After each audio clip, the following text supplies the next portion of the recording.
देश के 135 करोड़ लोगों को अन्न खिलाने वाले, उन किसानों के बच्चों के द्वारा ओलंपिक में, कॉमनवेल्थ में, एशियाड में मेडल लाने वालों के बुजुर्ग पिता, चाचा, ताऊ इस लॉकडाउन में देश की अर्थव्यवस्था को छू अपनी खेती से खड़ा करने वाले, जब इस लॉकडाउन में बिजनेस ठप हो गए, दुकानें ठप हो गई, लेकिन किसानों के खजाने खुले रहे, ऐसे किसानों को नमन करते हुए मैं आगे बढ़ता हूँ। मैं श्री मनवीर तेवतिया जी का आभार व्यक्त करता हूँ कि उन्होंने जो मंडी समिति एक्ट, आवश्यक वस्तु अधिनियम 1955 और कॉन्ट्रैक्ट खेती के खिलाफ जो जंग का ऐलान करा है, वो हमारी पाकपत जन्म भूमि को चुना है, इस पश्चिमी यूपी को चुना है, इस मेरठ को चुना है, इस शामली को चुना है, इस मुजफ्फरनगर को चुना है, इस सहारनपुर जैसी देवभूमि को चुना है। और वे इसलिए चुना है क्योंकि यहाँ के किसान जब खड़ा होता है, जब यहाँ का युवा खड़ा होता है, तो दिल्ली का तख्ता पलटता है। एक तख्ता 2011 में इसी किसान नेता मनवीर तेवतिया ने मायावती बसपा गवर्नमेंट का मतलब मिलता था। और आज टाइम है कि जो किसानों की बात नहीं करेगा, जो मध्यम वर्ग की बात नहीं करेगा, जो मजदूरों की बात नहीं करेगा, तो माननीय नरेंद्र मोदी जी मंच के माध्यम से ऐलान करते हैं कि अगर हमारे बारे में आप नहीं सोचेंगे तो किसान, ये मजदूर, ये मध्यम वर्ग भी आपके बारे में सोचना खत्म कर देगा। और हम सोचेंगे उसके बारे में, हम करेंगे उसके बारे में जो हमारे बारे में सोचेगा। ये अन्नदाता वो अन्नदाता है जो 80 में, जो 70 में, अगर मैं बात करूं व्यापारियों की, अगर मैं बात करूं हेयर कटर, सैलून, नाई की, अगर मैं बात करूं टेलरों की, दर्जों की, तो ये वो लोग थे जो 70 में, 80 में हमारे पर निर्भर रहते थे। और आज वो टाइम है कि हम लोग इन पर नहीं जाते थे, बाल काटते थे, हमारी फसलों पर वो निर्भर रहा करते थे। छमाही मसल, तिमाही मसल हम उठाते थे, वो हमारे बच्चों के, हमारे बड़ों के, हमारे बाल काटते थे, पूरे परिवार के संयुक्त परिवार रहा करते थे, उनके सबके बाल काटने की जिम्मेदारी उनकी होती थी। और छमाही तिमाही को ना फसल की जाती थी। एक दर्जी 80 में, 70 में हमारे पूरे कुनबे के कपड़े सिला करता था और छमाही तिमाही उन्हें दी जाती है।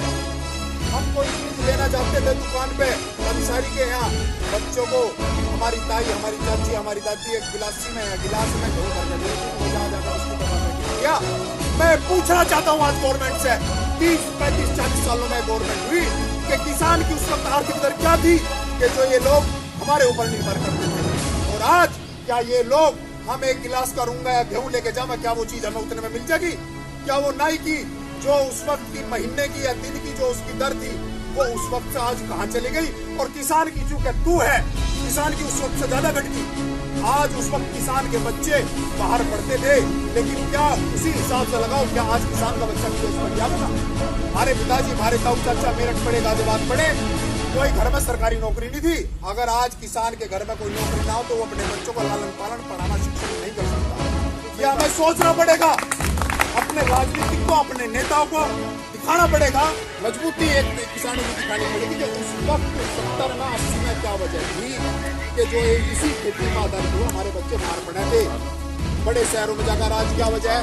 उस हिसाब से तो आज हमारे बच्चों को विदेश में पढ़ना चाहिए। अगर हमारी वही इक्वलिटी जो बैठे, जो उस वक्त हमारी दर थी, किसानों की। दूसरी बात ये है, मंडी एक्ट है, वस्तु अधिनियम 1955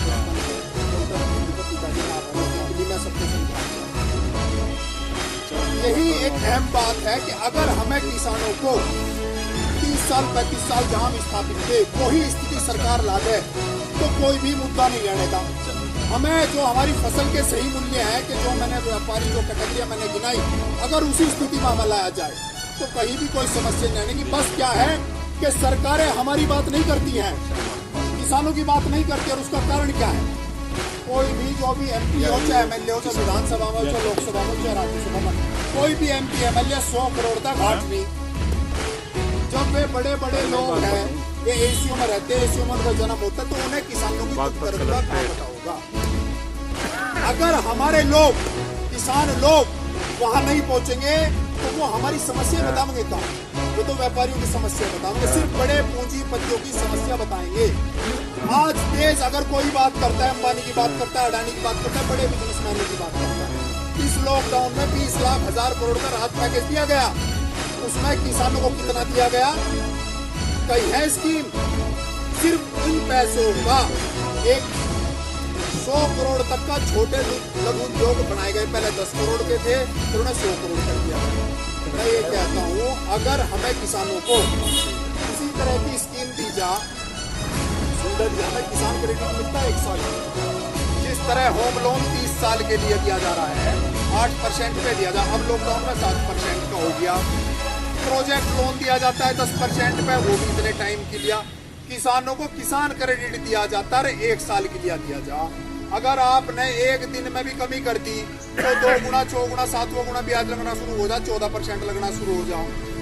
इस तरह के मामले अगर सरकार किसानों के लिए करती है तो कोई दिक्कत होने की नहीं है। दिक्कत ही ये है कि वो ये सब चीजें नहीं कर रही, और कारण ये है कि किसानों का प्रतिनिधित्व करने वाला नहीं है। तो मेरा श्री मनवीर तेवतिया जी से यही आग्रह है कि हम आपके साथ हर तरीके से सहयोग करेंगे। हमारा क्षेत्र, हमारे किसान हर प्रकार से सहयोग करेंगे। हम आपकी लड़ाई में हर तरीके से तैयार हैं। धन्यवाद। जय हिंद, जय किसान, वंदे मातरम।